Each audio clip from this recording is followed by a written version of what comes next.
Hey guys, Asher coming at you today, Shadow Legends. I am not alone. I am joined by Skratch. Skratch, what's up, man? It's been like 3 months, way too long.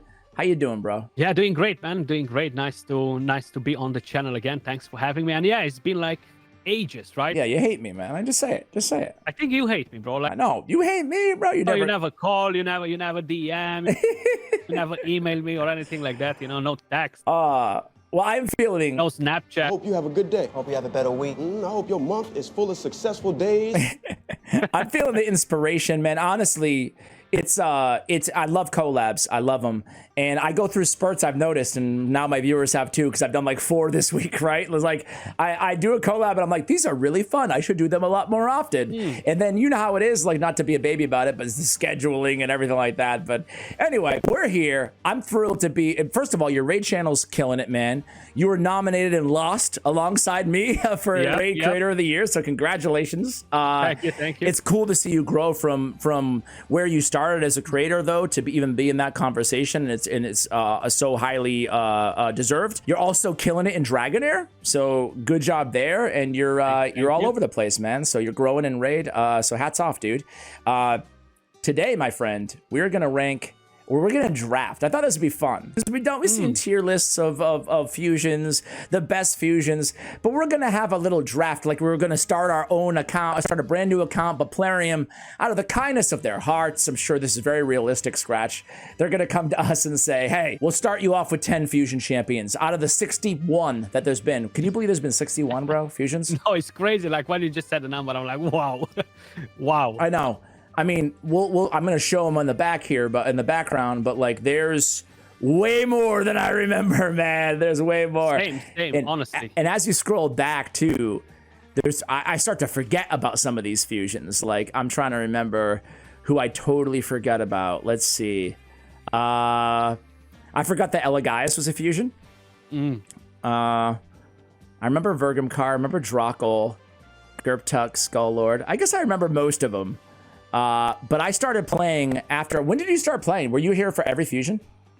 So I started playing when we still had the Sir Nicholas fusion on, but okay. I was at the beginning. I was free to play for the like first 3 months or so, you know, and wow. Things have changed, huh? Wow, that's a good change. I was not able to do it, even though it was the easiest freaking fusion ever. Like if people would see how easy was that fusion now, comparing it with what we have in the game, they would be like, no way something like that happened. Well, people are about to see right now. I'm going to pull it up if El Hades has it in the background. Oh, I don't think they have the actual fusion. But yeah, things have gotten a lot more difficult. That's another video for another day for sure.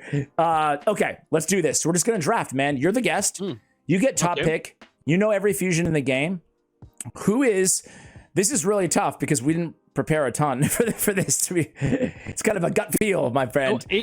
If I have to pick out of all the 61 fusions, right? Out of every 61, you're the guest. You get first draft pick. There's a lot of good champions. There's a ton. Absolutely. So I'm gonna go with the one that I really like using a lot nowadays. I mean, since they brought him in the game, and that is Newt. Like he is just mental everywhere. You know, he's not the best arena champion, right? Which it doesn't matter. But if you need clan boss, if you need dungeons, if you need faction wars, if you need Doom Tower, if you need the Hydra, if you need anything else but arena, he's the right man to have in your team. Like no questions asked. Decrease attack, a counter attack on himself, the thermometer manipulation, the freeze for the Fire Knight, enemy max HP, the hardest hitting enemy max HP skill in the game. You know, it's just nuts. So yeah, I would take Newt all day long, bro. Crap. I mean, I don't feel that bad about it because I think the second pick might be a little obvious too, but maybe not. I don't know. But I think I would have went Newt as well. I mean, imagine starting this game with Newt, bro. Like, forget about it, man. Game over, yeah. I'm going to go with maybe recency bias, but I'm going to go with Armand's the Magnificent, man. I have a lot of questions. Number one, how dare you? I feel like in my mind, it was between Newt and Armand's, right? But Armand's, I mean, he gets a lot of flack. He gets a lot of credit. He gets a lot of love and hate for his prowess inside the arena in PvP. He's obviously the best PvP champion in the game, right? I don't think it's close because of his pick and ban rates. It's right there. But I think I don't even want to say underrated in PvE. He's also just a beast. I think people recognize that, right? So especially progression.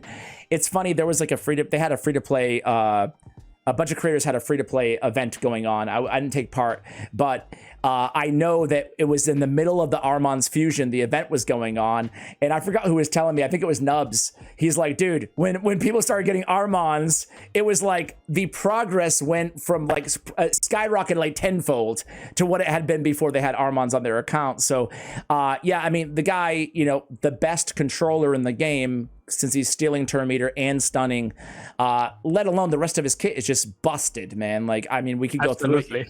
You guys are probably familiar, but it's not just the sheep. It's the buff removal. It's the control on the A1. It's the synergy of the passive. He's nasty. So I would go Armand's. Who you got? Would you go Armand's number 2, or would you win somebody else? I would, yeah. Okay. He's bringing a lot of utility all around as well. He might not be the best for Clan Boss or for Hydra, but anywhere else he's very, very solid, you know, especially progression wise. Like, he's really gonna bring you a lot, you know. Now I feel like Skratch, there might be a little bit of a gap now between 2 and whoever 3 is. I don't think this is like a super obvious, but maybe you feel differently. So I'm in between 2 picks, I'll be very honest with you, but I'm gonna go with Helicat. Ooh, damn it, that was mine.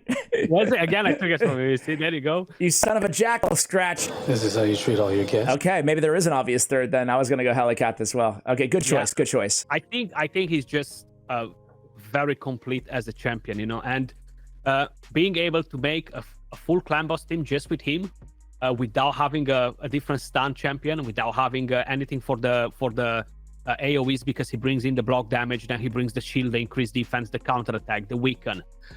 For Clan Boss is going to be massive. But then it's not just for the Clan Boss. If you want him for Arena, like, he is painful in Arena, bro. Like, he's amazing in Arena, man. It's not something that we're encountering now in Gold 4 in Live Arena. But before, like a few months ago, before all the mythicals came in play too, he was absolutely horrendous to fight against, you know. Oh, it was yeah, painful. dude. All those, that hard-hitting A1, ignoring the shield and the block damage, dude, and just like constantly. Totally agree, man. And like, I don't use him as much in the arena as well right now, right? But even in, and I hate to, like, this guy's a beast everywhere. Like, I hate to focus on the arena only, but it just, like, to your point, there wasn't a lot of good defense-based damage dealers who could benefit from like an increased defense champion. And he was like, after Harima, he was like my go-to, you know, if I needed somebody tanky who can deal a lot of damage with a ton of support too. But from Ice Golem to Nether Spider to Clan Boss to everywhere, you can use this guy. So, man, that was a great pick, bro. I'm kind of mad about it, but great. Let's see. What do you have? I'm actually going to go with Pythion next. I'm going to go Pythion. Okay. So I really love Pythion. What can I say? I think that he's super. I was going to say underrated, but definitely not. Where am I? I'm looking in Skinwalkers. My bad. I'm like, where is he? He's hiding. Not going to find him. Yeah. This guy, I just think he's like such, to your point about Helicath, he's like, he brings a lot to the table for a reviver. It's weird. I've always felt this way about Pythion. Maybe it's just his affinity. Maybe it's his passive. But I always felt like he's tankier than his stats would say. You know, like, I feel like this guy's tough to kill, man. And I love that, obviously. He's got that overlay passive, the damage mitigation is going to help us out everywhere. Buffs are so popular, like everywhere in the game at this point, that you're always going to have at least a couple, right? For that damage mitigation on that passive, which is so strong. Less damage from skills is like, I mean, it outclasses even Duchess's passive in some ways, you know, because it's just AoE attacks. And then we have the heal, the more heal, the cleanse, the block debuffs on top of that, the revive, a decent revive, 50% HP, 50% turn meter with a ton of survivability with the strengthen. This is all on a 4-turn cooldown when booked, man. I just think that the beauty of this game, man, is when you can find a champion who really can have 2 roles in one champion, in one package. And to me, he fits that bill, like with the cleanse, the heals, and the block debuffs, and the revive. So, and the mitigation. So yeah, Pythion would be my second pick, 4th overall. That's a good pick. He's definitely a very nice one. And being force affinity is what really makes you think that it's so hard to kill when you're going with magic champions versus him. Is like, just wow, he's not dying. Dude, you're like, yeah, it's pretty hardcore. I'm gonna go actually for Queen Ancora. So she is more of a recent fusion. I'm a massive. I should not have given you first pick, fan. Bro. This is like, am I taking them all from you, huh? Yeah, like, I'm not even trying to be that guy, and I'm not going to say it again because I hate when people are like at a fantasy draft and be like, "You stole my pick" every time. But that was like, okay, I'm like, okay, I'm gonna go. Okay, anyway, go on. Sorry. She's pretty awesome. the revive is amazing because you're gonna bring back that champion with all of the skills on cooldown, right? Which is very nice. You manipulate a bit the thermometer on the enemy. You have the A1, which has a random chance to decrease the cooldown of a skill on your ally. Then you have the cleanse, you have the thermometer, you have the shield. If you pair her with a partner, they're absolutely insane. They're the best couple in the game at the moment. Yeah, I completely agree, man. I think that White Queen is so underrated, even by herself. Because initially I was like, you really need Queen Narcissus to get the most out of White Queen, and obviously that's true.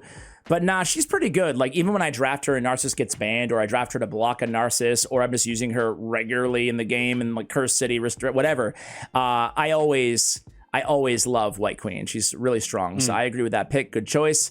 I'm gonna go. I don't know. This is kind of a tough spot here. I feel like I'm in, Skratch, but with I think the 6th overall, I'm gonna go with a nuker. I'm actually gonna go with Rotos the Lost Groom. Okay. Yep. It's weird to draft Rotos this high without a Siffy, but it's Rotos. I mean, he's one of the best, if not the best, single target damage dealers in the game. He's tough to kill. He's does tons of damage. He can be used, a decent amount in PvE as well as obviously PvP. So I don't know if that's a mistake there. Not to say that he's not amazing. He is. But I'm not sure if it would be better to go with like a more versatile like carry for PvE over Rotos. But I don't think I regret it. I think that Rotos is a good shot here. So I'll now have a damage dealer on my account. Yeah, he's gonna be good in clan boss. He's gonna be good everywhere, to deal good damage. And having the passive without Siffy, just being able to stay alive is definitely a solid pick, 100%. All right, I'm gonna go next with Hundig. So let me pick a damage dealer as well. Ooh, okay. So I'm actually a big fan of this champion. I remember now when I made my video on this fusion, Don't Skip It is an amazing champion. I got so flamed, bro. Like, people were Skratch, overhyped the fusion. He's trash. 2 weeks later, everybody, oh my God, I skipped this fusion. I was so dumb, Like, he's just so freaking amazing. You have all that thermometer manipulation, being able to decrease the cooldown of the skills. If you kill somebody with the A1 and go back into the A3, then you have defense down. You have the HP burn. Damage. He brings so many things. Great for the Feymander, great for Fire Knight progression if you need a thermometer manipulation, great in the Spider, great for Arena early on if you need a good damage dealer. So he ticks a lot of boxes. That's for sure. I'll tell you what, man. I made a video on him somewhat recently, and I was looking for a third Hydra debuffer, bro, and. I had Venus on one squad, I had Lydia on the other squad, and I was like, okay, do I go like Bellinor or like, because I'm looking for the decreased defense and the weaken on one champion, and I'm like, you know what, maybe I'll try Herndig because he has both, right? Different skills, but he has both. The Stasis Strike is an AoE, right? So if the first attack is critical, I tried him, man, and to your point, dude, like he impressed the hell out of me in Hydra, man. Like you don't hear a lot of Herndig Hydra. Nope. But he outdamaged like a Bellinor, by a ton, So, and he brings like cool debuffs, like decreased accuracy as well, like kind of hard to find. So I think that's a great choice, man. But I am glad that you went him because the first time you didn't snake me. I'm going Underpriest Brogni. I think maybe I should have gone Brogni over Rotos actually. Not just, they're hard to compare, but I was afraid you were going to go Brogni. I'm like, no, Skratch. But don't you hate those people? I hate when people are like at a fantasy draft and be like, you stole my pick. This dude, Brogni, even if you're not building an Infinity Shield team, talk about a guy who can carry you through this game, everywhere, really. Yeah. I mean, I was going to start naming all the areas I could benefit from him, but like, I don't think maybe Fire Knight is the only way I'm not going to be using this guy. He's got the burn. He's got the buff removal. He's got the debuff removal, excuse me. And then he has the shield, obviously, the grow shield, the increase attack, the block debuffs, 3-turn cooldown, the reflect damage, the shield. I mean, this guy, it's funny because I don't use him a ton right now on my account. So I think I one-dimensionally put him in the box of, oh yeah, like Brogni was the Infinity Shield champion, the corpulent cadaver buffer. But he's so much more than that, and especially for a new account. Like if he's one of the first legendaries that you pull, forget about it, man. You're all set with Brogni, Yeah, he's solid, man. Like even if you want to use him in Arena with that shield cannot be removed, and if you build him with resistance for Arena, he's gonna be pretty good as for a support. You can definitely get a lot of value out of out of Brogni, 100%. Yeah. Yeah. Now I think that's 10. I'm probably gonna lose count here. I should probably write these down, but I think so. I think we're getting. I think. I just went 9, right? Or so. Yeah, I think we did 4 each. I think so far. Yeah. Okay. So we got 12 left. Go ahead, man. I'm gonna go with Amic Drunkard, bro. Ooh. Okay. Yeah. A lot of people did not like this champion either, and look, he's being used in so many different areas. Again, I already picked Helicat, so I don't necessarily need him for clan boss, right? You're boxing me out, bro. It's not cool. I can go in and get my Sand Devils Necropolis done with an unkillable team with him. I can go in and do Iron Twins Fortress. I can go in and do my Shogun. I can go in and do my Hydra loop with the taunt on. I can do a lot of things with this champion. Not to mention Arena again. He has the passive when he gets attacked. He has a chance to increase the cooldown of the skills. He decreases the cooldown of the skills. Gross. Yeah, he brings so many things to the table. Actually, yeah. Awesome champion. Yeah, I agree. That's the one guy I didn't go for, man. And boy, has it haunted me. Oh yes, I bet. Yeah, definitely a guy that I should have went for.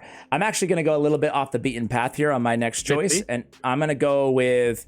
I don't know why, man, but I think that Tormund the Cold is so underrated in this game. You know, like I don't know what happened, but like when after his fusion a few years ago, or more than that now, I feel like everybody was like Tormund's the most broken champion ever to be released, and everybody hated him and yada yada yada. They nerfed him a couple times. I don't think the nerfs went overboard. Like I think he's still so nasty, and I actually he was the first Void Legendary that I pulled on my free to play that's since kind of retired. And oh my god, I got I experienced the magic of having a Tormund on a free to play account, and it's just like he's still so good in the arena. You know, like polymorph is not a thing that you have to really worry about too much in progression. And I just think for arena and just for wave clearing anywhere, right? He's really cool. And I love pairing him with a burner and having that instant activation, right? Instantly activates the A1 whenever an enemy under a freeze and a burn takes damage from a burn. So he can do some nasty rhyme fire like chain, just tons of them in a row in the arena, in spiders. So you can do some fun things with Tormund. I'm a big fan of Tormund. Yeah, Tormund is definitely not bad. I feel like since they released him, we have Stone Skin, you have more immunity, you have more champions that actually are thermitter boosters, but they put block debuffs at the same time. That was the thing that was really lacking in the game when they introduced Tormund. You know, we had no Sifi, we had no Duchess, we had none of these champions that gave you block debuffs, and they had different things that were meaningful, you know. So since we got a lot of champions that can actually counter Tormund, you know. So you're saying you wouldn't have went with Tormund? Personally, I wouldn't.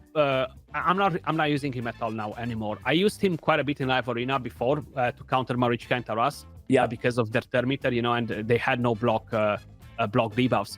But I haven't used him in quite a while. I am using him just in like Curse Syrian areas like this, you know. But he's still a solid one. Like I still use him in live arena, bro. I use him in live arena. He's not like my main dude, but basically anytime I'm going against a freaking, you know, it's not often, but maybe 1 out of 10 fights, I'll be like, okay, I'm not going to win this speed race. So like they have an Arbiter, a Shuzen, and like they're just stacking up speed. I'm like, all right, Tormund. And it's not because Tormund's like the most OP choice. He's definitely off meta, but it makes a very tough ban for them. You know, they're like, I'm not going to build this open with the Arbiter's A3. What is our topic? What I'm getting down a rabbit hole here. All right, who you got next, man? So I'm going to go next with Reservoir, bro. Okay. Yeah, recently I took the bunny in for a Hydra run as well, you know. So I think he's definitely going to be. You made a video on this dude. Yeah, recently. Yeah, he's going to be part of my brutal team because he does smack a lot. Like he did like 200+ million damage, and I haven't even reached the turn count. His build was not even insane. I had no blessing on him either to be like, okay, this is the reason why he did the damage. So that's awesome, man. I think he can bring in a lot of damage for the Hydra clan boss. A lot of damage on waves as well if you need it, regardless if it's Doom Tower, dungeons. Then very good for clan boss as well as a damage dealer. You can make some funky teams with the champion, you know. So overall, he's solid. He can even be an arena nuker, you know. Yep. All kinds of stuff you can do with him in old school clan boss and Hydra. Totally agree. All right, I'm gonna go with Molly Tankard. Yeah, nice one. Love me some Molly, man. I mean, She's a beast in the arena and a beast in Hydra. And you can use her anywhere else, like, or you can use her as a progression in a lot of other areas. I'm sure she has other use cases as well beyond that she really shines in. But these are the areas that I can't get away from Molly, man. It's weird. I have like almost every champion in the damn game, but I still use her all the time, huh? I still love Molly. Really, it's the rowdy crowd, man. I mean, like, she has the 2-turn provoke. She has great base stats. She actually deals a lot of damage with her A1, and she has a burn, which is kind of nice. But I can't get away from this rowdy crowd, how good it is, man. Like, it fills the turn meter of all allies by 25% whenever she's hit by a boss. Obviously, in the arena, 15% is still very good.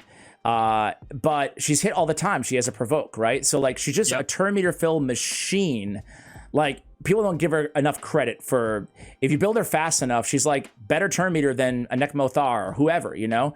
And then the fact that she has a revive really is like what makes her truly amazing and special, is because like you don't find a lot of like kits like this. Turn meter, burn, one of the best control, 2-turn provoke, and a reviver. Like, it's hard to replace that once you have that in your team. So I'm a really big fan of Molly. I think she's super underrated still to this day. She's very nice for Hydra though. Like she makes it so auto-friendly because she doesn't hit with a provoke, you know, with that skill. It's actually super, super nice, yeah. And it always makes the team safer, you know. Indeed. Ooh, so now we're getting it's getting hard here now, bro. It's getting a little hard. Yeah, there's still some good ones, but still, yeah. Yeah, it's a little less obvious maybe as we keep going here. But we have I think my next pick is going to be Tatura Rhymehide. Okay. Yeah, she's pretty nice as well, or he's pretty nice. It's a she? No, it's a he. I'm always calling it a she. That's just me. Since day one, I don't know. The name Tatura is just sounds female in my head. Tatura. I don't know why. It's always this day one. Well, bro, I don't know how you can say definitively any gender association on this thing, but I know it's just how it sounds to me. You know, I don't know. Every time I'm calling it the shit. How dare you cancel Skratch? Cancel Skratch. Okay. So yeah, Tatura, the champion, is actually pretty nice. You get the block debuffs. You're getting the veil. Pretty good damage. Decreased accuracy. Overall, I think it's very useful for Doom Tower bosses. Very useful as well for Hydra to deal with Head of Torment. To have those extra buffs as well. Support in dungeons, you could say so.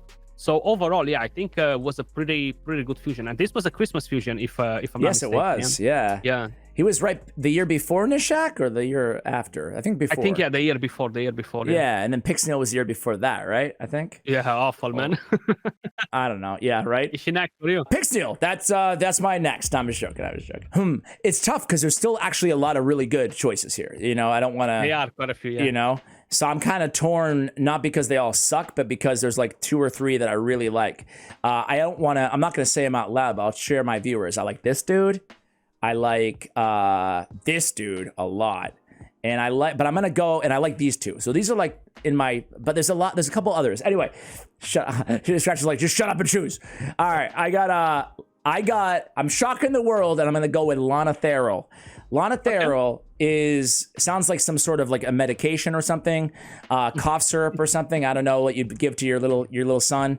But nah, he's a beast mode champion. And just yesterday on Twitter, actually, this exchange happened yesterday on Raid Shadow Legends Twitter, Skratch. Okay. Raid Shadow Legends says, how is your extra legendary event going? Any lucky summons? And Psycho Evo gave kind of like a not happy face on pulling Errol and Lana Therrell. And then Raid Shadow Legends, they give the cringe face meme, like ooh bad. Oh, and then, like they know. Yeah, like they know they're awful. And then Psycho comes back and he goes, yeah, exactly. Like he's bummed out about it. And then I said, you're both crazy. Lana Therrell is OP. Can you tell me where, champ? And I said, yeah, man. One of the strongest ally attacker Legos in the game. Here's why. All allies join the attack. Not 3, not 4. Meaning he can use all 5 in Hydra. He's got a good damage setup too. I forget what he has, but increased crit damage, something like that. Yeah, increased crit damage. He has a destroy enemy max HP on the A1, which he gets 2 times against Scarab King because of the ally attack. He's joining the attack. He's got great shield. He's Force Affinity, which is nice, kind of tanky. He's got good base stats. And He's actually got Eric's like multipliers. Like he can actually smack. He's on some of the world. I think he's on the top world record teams in Fire Knight. Thank you for defending me. You'll be surprised what teams they are now. Like in my clanmates, they have like 20 seconds teams, bro. It's just. I know. Well, maybe am I thinking Fire Knight? I think so. I was looking at Hades Optimizer though. He's on 32nd Fire Knight teams. He was definitely part of some of these teams. Yeah, record teams. I'm not to say that he's just an end game champion or anything like that. Like, but I just feel like he's. I mean, long story, she has damage mitigation against targets, or damage increase against targets under shields. He's got the nice shield that he's bringing to the table. It's protected if someone's dead, and then again increased crit damage with all allies. I really like this dude. I don't know why he gets some hate still. Every time I talk about him, there's still people in the comments that are like, nah, he's not that good. How do you feel about Lonatero? They're looking at Cardiel usually, and then they're looking at him, and they're like, well, I wanted the. Well, sure, I agree. He's not as good as Cardiel. I feel like that's what people are doing, but he's not bad. Lonataro. That was one fusion that I haven't completed on my account, so I'm missing the champion. I went holiday, so I just wanted to completely disconnect from the game, but it's actually a pretty solid one. Yeah. Hopefully I'm gonna summon him at some point because I tend to summon fusions. Yeah, man, it's probably still it's probably one of those things that it's like a expectation too. Like I was expecting him not to be that great. I didn't go for him either. I pulled him afterwards, and then I was like, should I even build him? And I was like, wow, he's really solid. But anyway, who you got next, man? So I'm gonna go next with the No Great Blade Master. Let me get in some more damage. I know, right? A lot of people hated Xenogre.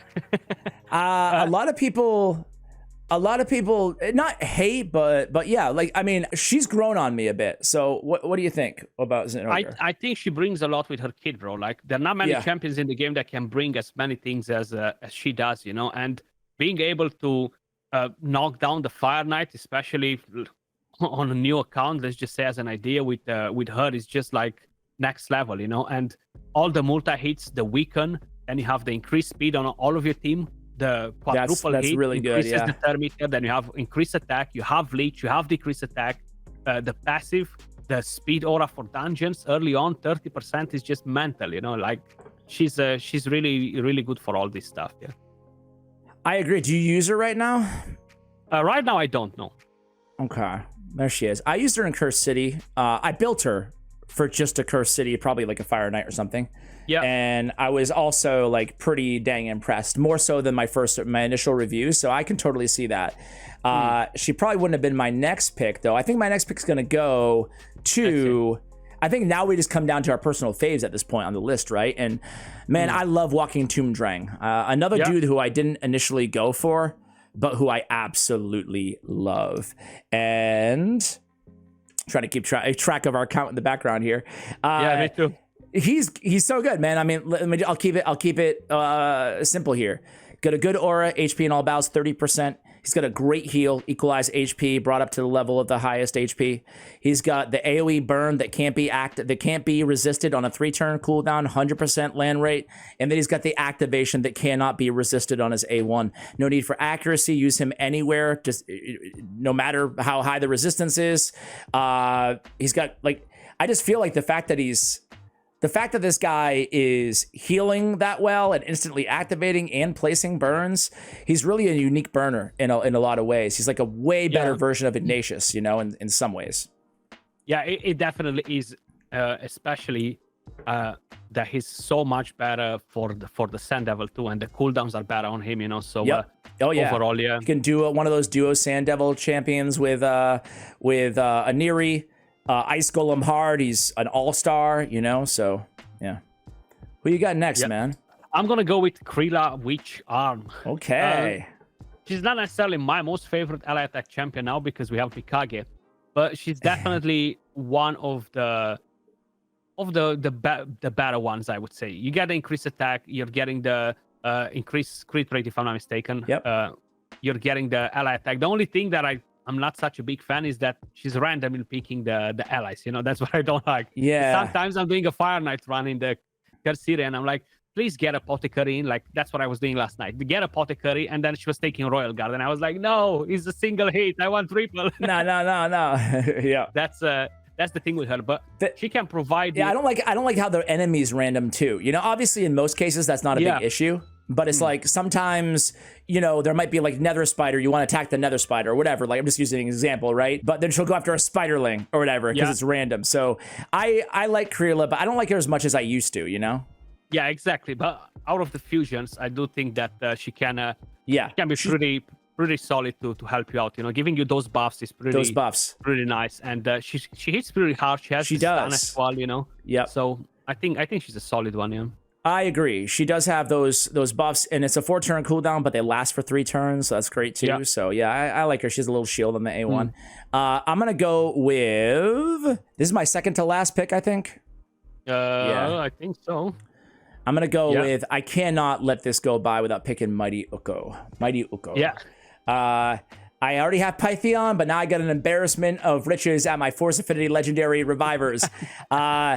I mean, he's a very unique reviver. You know, he's got obviously the revive that places the increased speed. That's actually more annoying to me than it is useful, but it is what it is. But then the AoEs, like the buff removal, the block buffs, the decreased accuracy, the decreased attack. He's bringing so much on AoEs. You can put him in a curse set. You can build him for damage. There's so many different ways to build him, and I just think he has the sneakiest. It's not like the most OP thing in the world, but that Totem Warden, man, passive. It's like the sneakiest, most annoying.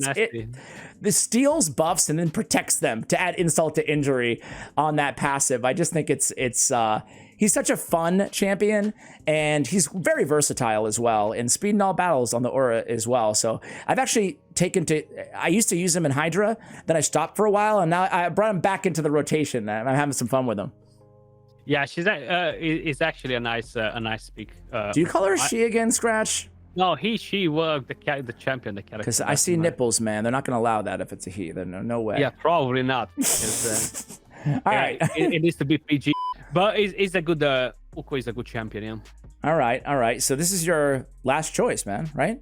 I think so, if I'm not mistaken. I'm going to go with, surprise, I'm going to go with Oela.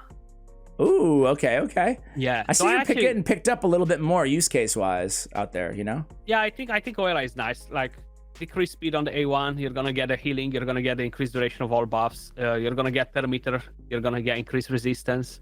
You're gonna get a nice, decentish passive on her, resistance aura for dungeons, and she looks freaking amazing too, you know. So yeah, Oela will definitely make my list. I like it, man. I like it. All right, I will end strong then with. Ooh, it's down. Well, I can just speak out loud. It's down to Nishak, Timid, or. There's a lot here that we're not even talking about at all that I actually really like some of these champions. So. Nishak would be my next pick if I would have one more to pick. Yeah, that's for sure. Yeah. It's hard not to go, like, even looking at all of these left, like there's some good ones, but yeah, I think that's my choice too, man. I really like Timid the Fool. I didn't go for him, and boy, I pulled him afterwards, and I was like, wow, this guy's so much better than I thought he was going to be. But I think, specifically just for Bommel, I mean, I would go Nishak, but not just, I shouldn't say just for Bommel. This guy's just like, he's crazy because he really is a nuker. He does feel like a traditional nuker, but only placing powerful bombs and decreasing detonations and bringing decreased attack all along the way. He's definitely the best bomb champion in the game, and I don't think it's even close, you know, with all the respect due to like Gaius and stuff like that. But Nishak, he's the best bomber in the game, and I think that's valuable to have on your account. So that's and then I can use him with my ally attack Lana Theral to destroy Bommel as well. So that would be my last pick, man. So how do you feel about your squad, all said and done here? Yeah, I think I have a good squad. I think I've got pretty much everything covered, you know. Yeah, feeling pretty good about it. Yeah, I'm curious. Is there one snub that you think like that you're like, that should have been drafted by one of us? I think Vlad is a pretty good one. Okay. Now. I know when they released him, he was bad. People did not like him at all. But since he got a bit of a rework, and now he's actually pretty good. You have defense down. You have decent damage. You have thermometer manipulation, destroy enemy max HP. You know, so. You have quite a bit of utility from the champion, yeah. Mine is I agree with Vlad. Like the fact that he has his kit is just he's doing a lot, block active skills and the decreased defense. He does, yeah. Blizzard the Howler though, man. Like I didn't go for this guy either, because it wasn't Reason is apparent. It wasn't like how amazing he was not apparent at the beginning of the fusion. I made the early decision not to, and that's always the danger when you pass on these, right? Yeah. And then he's like soloing half the game, and I'm like, oh crap, man, I should have went for him. Do you have him? Yeah, I do. Yeah. All right, do you use him at all? For me, or- was a must-do fusion for me. Yeah. Oh man, I should have watched your video. Damn it. Well, hey, that's a good place to end this video. You guys should go watch Skratch's video. I think. Are we gonna record a collab, or do we have time? What do you think? I think All we're right. gonna do one. Yeah. Let's go do a collab on Skratch's channel. What are we gonna do it about? Tell the people, Skratch. I think we're gonna do the best epic nukers to empower, bro, because there are quite a few of them. So we're gonna handpick a few of them, you know, and we're gonna tell people why they should empower these champions, you know. I freaking love it. If there's one thing I love, it's epic nukers. Let's go ahead and do that. Skratch, thanks for joining me. Guys, thank you for watching until the end. Much love, and as always, take care, guys.